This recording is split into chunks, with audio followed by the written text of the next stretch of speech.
السلام عليكم ورحمة الله وبركاته. الحمد لله وكفى وسلام على عباده الذين اصطفى أما بعد فأعوذ بالله من الشيطان الرجيم بسم الله الرحمن الرحيم أولم ير الذين كفروا أن السماوات والأرض كانتا رتقا ففتقناهما أما আলহামদুলিল্লাহ, আমরা আবারও আমাদের এই কিতাবের থেকে দর্শে চলে আসলাম। কিতাবটির নাম হচ্ছে আস-সামা ওয়াল আরদু ফিল কুরআনিল কারীম, আল কোরআনে আসমান জমিনের বর্ণনা। তো এই দর্শটা হচ্ছে আমাদের মোস্তফাগঞ্জ মাদ্রাসার রমজান মাসব্যাপী তাদরিব আল-ইজাজুল ইলমি বা কোরআনিক সায়েন্সের তাদরিবের অংশ।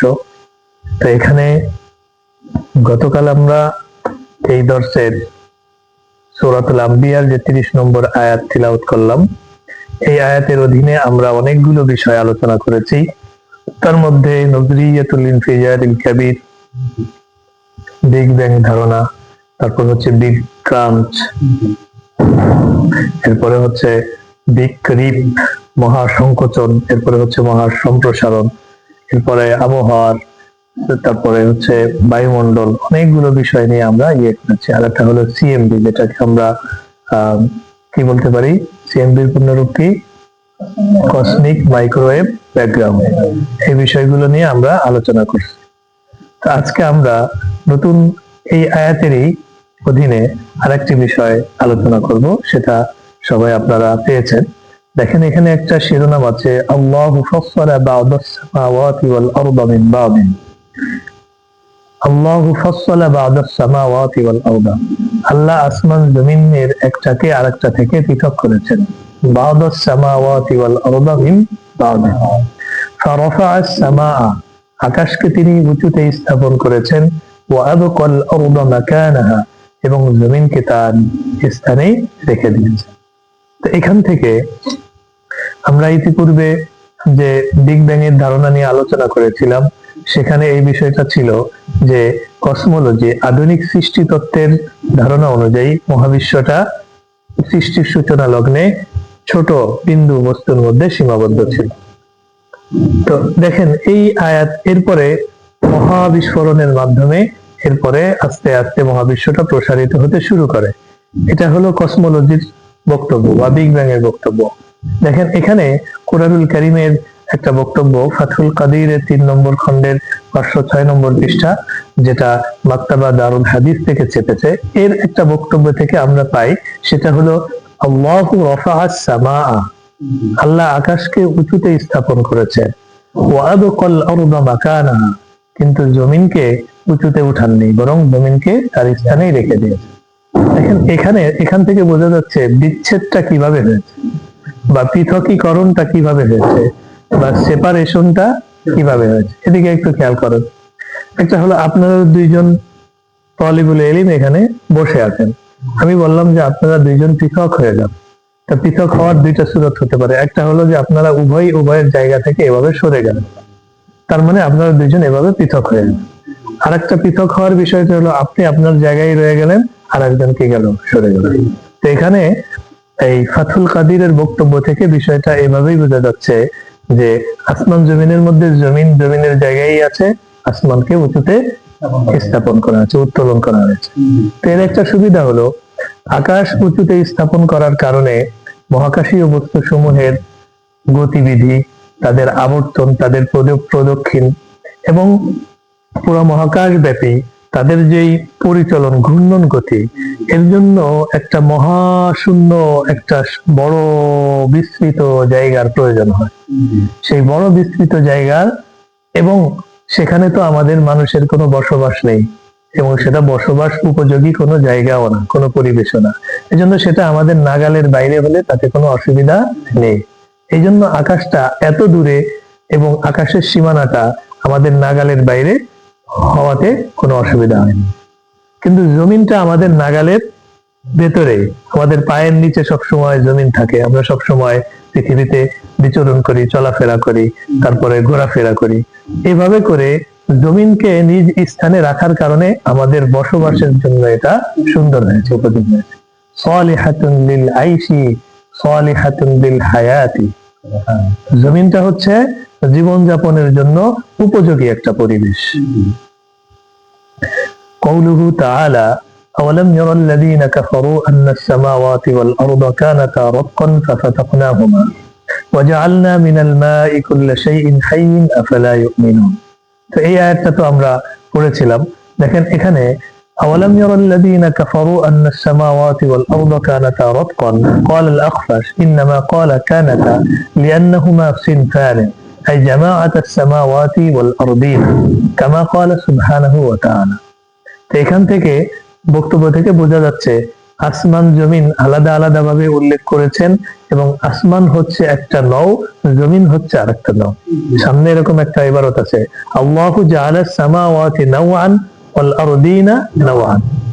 যেমন বিভিন্ন প্রজাতি থাকে, পুরুষ একটা জাতি, নারী একটা জাতি, তারপর বিভিন্ন প্রজাতির মধ্যে ভিন্ন ভিন্ন বৈচিত্র্য থাকে।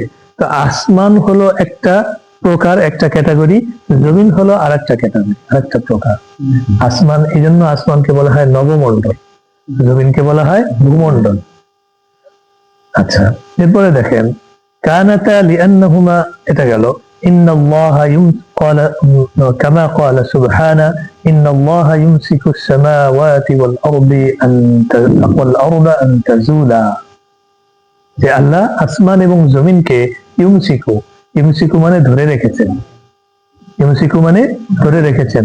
আমসাকা ইউমসিকু ইমসাকান বাবে ইফাল থেকে, যে আসমানকে তার জায়গায় এভাবে সমুন্নত রেখেছেন, ধরে রেখেছেন, সেটা পড়ে যাচ্ছে না। আনতাজুলা বামানা আল্লাহ তাজুলা, সেটা পড়ে যাচ্ছে না।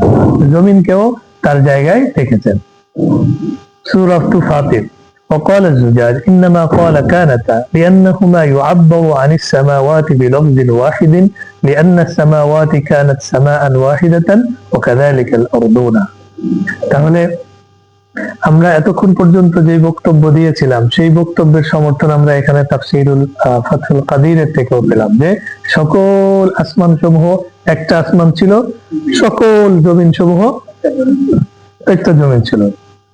এরপরে দেখেন এখানে আমরা এই আয়াতের ভিত্তিতে বিভিন্ন মানে তাফসীরে ফাথুল কাদিরের এই বক্তব্যের আলোকে আমরা বিভিন্ন বিষয় এখান থেকে আনলাম।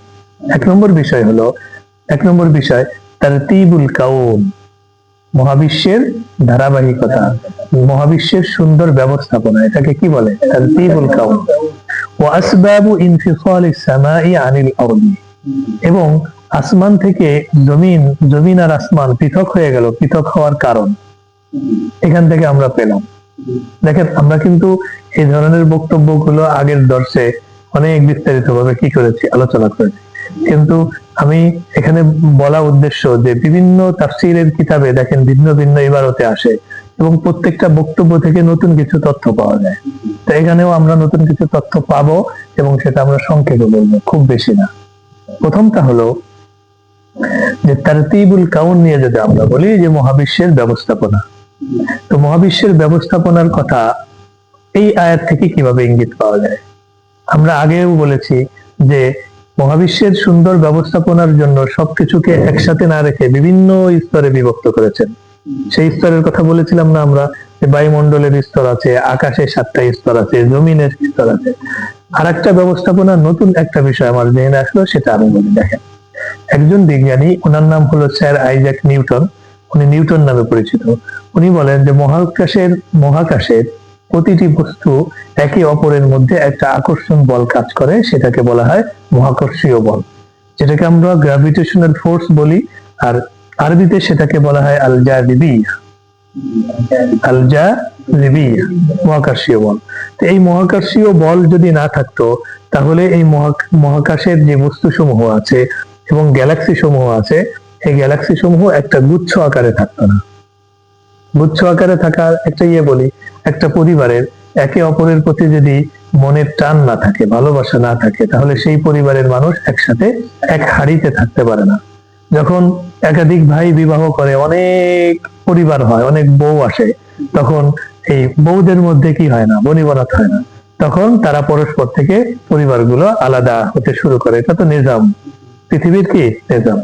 কিন্তু দেখেন, একটা পরিবারের মধ্যে যখন পারস্পরিক একটা টান থাকে, কি থাকে, আকর্ষণ থাকে, তো এই আকর্ষণ কি কোনো তার দিয়ে কানেকশন থাকে? এটা যদি আমরা বুঝি তাহলে মহাকর্ষীয় বলও বুঝবো। মহাবিশ্বের বস্তু সমূহের মধ্যে একটা আকর্ষণ বল আছে, পরস্পর পরস্পরকে কাছে টানে, কোনো তারের কানেকশন নাই সেখানে। সেখানে কোনো কি নাই। আমাদের এই দুনিয়ায় আমরা বোঝার জন্য দেখেন, ওয়্যার্ড কানেকশন, ওয়্যারলেস কানেকশন। ওই যে ওখান থেকে রেকর্ড হচ্ছে, এই যে এখানে স্পিকার লাগানো, ওই ক্যামেরার সাথে এটার কোনো তার দিয়ে কোনো কানেকশন নেই, অথচ একে অপরকে আকর্ষণ করতেছে, সংযোগ আছে।